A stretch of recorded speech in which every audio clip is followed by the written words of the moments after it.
I'm ready.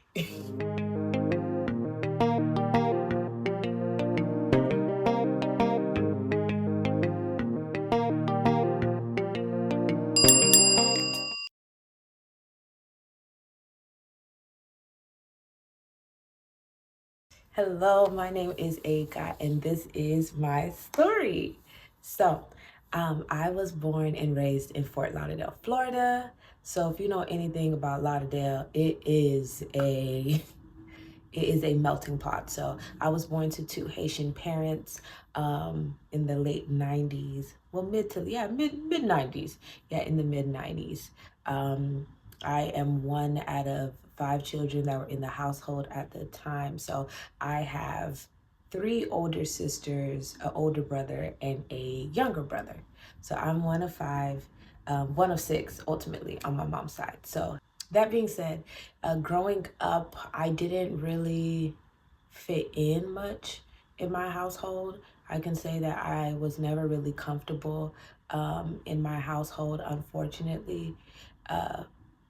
I was like the oddball out. I was the reader, and I was super crafty. Like I wanted to learn how to sew, so I really didn't fit in that much. So for me, I sought out other things in order to have acceptance. So whether that would be going to the library on the weekends, whether that be hanging out with friends or just going to the park, whatever I can do to just find community and find like-minded people, and honestly, not even like-minded people, just to get out, get into a new atmosphere, get into a new space. That's what I would do. So if you are of Caribbean descent, or in the African diaspora, you know that traditionally there are certain things that are expected of you. So for me, my weight was always an issue. My skin was always an issue as well.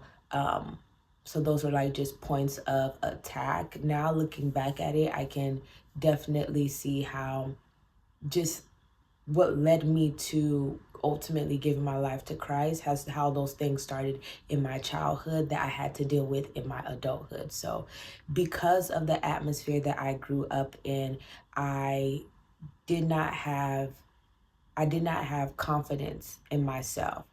Like I knew that I was pretty to a certain extent. I knew that I was smart to a certain extent. I knew that I was ambitious, that I was all these things, but it felt like there was always a limitation into it.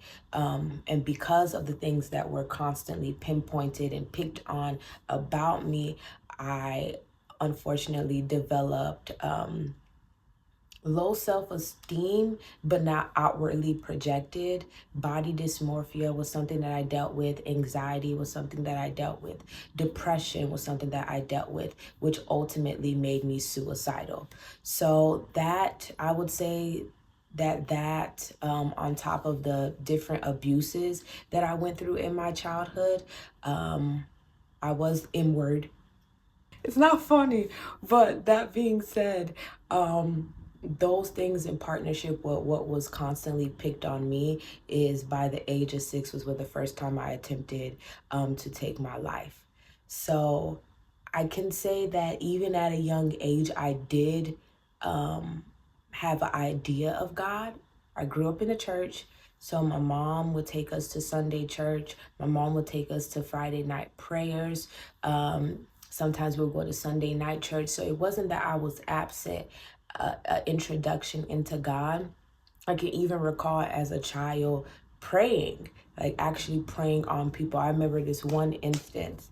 I was praying on a family friend. She recently got into a car accident, and unfortunately, she was paralyzed due to the accident. And I remember them bringing them to my aunt's house. You know how to say, like, your mom and her are friends, so that's your auntie.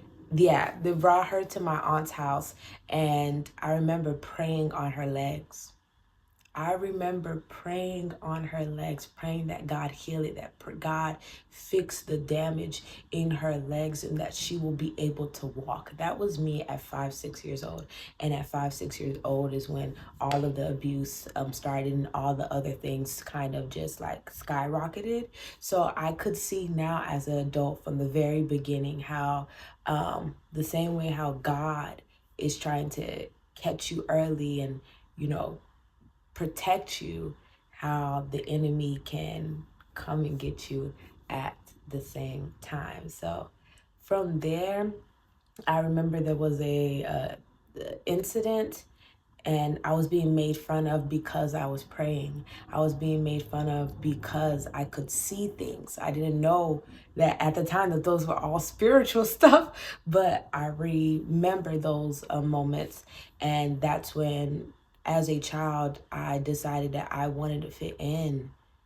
I didn't have parents that had the language. I didn't have mentors that had the language. I didn't have anyone that was protecting me. And because of the lack of protection, and I didn't understand how to tap into an unseen God, I ultimately just decided to go with what the crowd was doing. Any way that I can stop the bullying, I can stop just like all the stuff, that's what I wanted to do. Okay, so fast forward, that kind of just kept on being it up until, like, kept on being it. Yeah, like that just kept on being it. That was kind of my story. Every year just intensified. So the willingness to live just kept on dwindling as life circumstances just got worse. The home life never really got good for me. Home life never really got good for me. I kind of accepted that I was the oddball out and did not care, because at the end of the day, I didn't want to be here anyway. So if I could suffer through being in that house, then I can eventually make it out, and hopefully there had to be something better than this. And that's one thing I can say. Even at a young age, I had faith, which I didn't know was a gift, but I have faith. I have faith that ain't no way this is it. That what I'm dealing with is the end all be all. There has to be better than this. So when I was in high school, I finally got the unction to apply for some college. I applied for Florida A&M University, and 2 weeks after graduation, I moved out of my mother's house and I moved to Tallahassee. So Tallahassee, like going away to university itself is a thing. You know, you're getting to learn yourself. You're away from parental supervision. You're getting to, be your own person, try new things, go new places, do new. Oh, it's such an adventure. My God, the depression, the oppression, the attacks, that was Tallahassee. My college experience, I can't say that it was good. It wasn't all bad.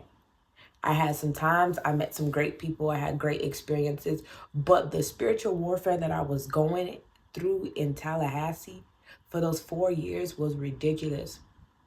When I say one thing after another, I was robbed there. I was assaulted twice there. I almost faced eviction there. I got into my first car accident by my own hand there, and which ruined my first car that I got. So yeah, Tallahassee was not a good time. It was not a good time. And even then, the spirit of not wanting to live was very, very heavy upon me. Every year I was trying to find a marker on how much longer can I hold it in, because like I said, my hope was when I left home that there had to be something better than this. But I didn't understand that it wasn't necessarily the location, it was the target. I was the target. So it didn't matter if I moved to Dubai, okay? And I was on a yacht, okay? In a thong. It did not matter. I was the target. So regardless of where I was, regardless of what I was doing, I was being attacked and didn't know it, didn't understand why. I could not understand how people that I knew that were doing worse than me, that their moral compass was in the garbage bag, in the garbage can, in the dumpster, in the landfill. But here me, just honestly, a decent person. I was nice at the time, super duper nice at the time. But that emerged like a people pleaser in me, because I wanted to make sure that people had memories of me that were good, because I knew that I was waiting for my expiration date. Okay, so that being said, Tallahassee was just hard. But even in that, I was still seeking God in certain ways. So when someone invited me to church, I would go. When someone invited me to Bible study, I would go. When I would tell people that I couldn't sleep, like I remember I was telling my mom that I just could not sleep, and I couldn't sleep without a substance. Why? I was so addicted to the sadness that I was in that, for one, I was looking to amplify it and didn't know that's what I was doing at that time. I was so used to the depression. I was so used to the anxiety. I was so used to the sadness that I would seek out anything that would amplify those feelings. And in turn, because I was seeking out those things, I didn't know that they were fueling the unseen just presences that were looking for me to do that. So that being said, I remember I was just talking to my mom, and I was like, I just can't sleep. And she told me to read Psalm 91. She told me to read Psalm 91. And that was one of the scriptures that really saved me. I didn't know that that scripture was a lifeline. Ooh, I don't want to cry. But when I think about it, I didn't know that that scripture, that chapter, was a lifeline for me until I looked back and I was like, even if I didn't believe the God that these words were inspired by, I believed in his power. I believed in his protection. I believed in his love. And if even I can get the remnant of that love, the residue of that love, it will be enough for me. And it was enough for me to get a couple of hours of sleep without having to take something. And from there, like, my relationship with God never became a relationship. Even though I was facing all the things that I was facing, I hadn't reached my breaking point yet. And that's one thing that I even tell people now. You haven't suffered enough.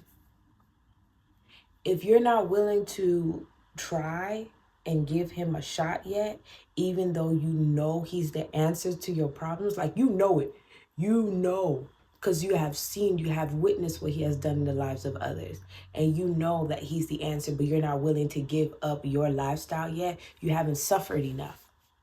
Your suffering hasn't been enough for you yet. Once you are fed up, you will break the yoke off of your neck. And I hadn't been fed up yet. Even after all of that abuse that I went through, all of that assault that I went through, all of that depression, all of the cheating, all of the manipulation, all of the things that I was going through and was consistently still going through and allowing, my suffering hadn't reached its cap.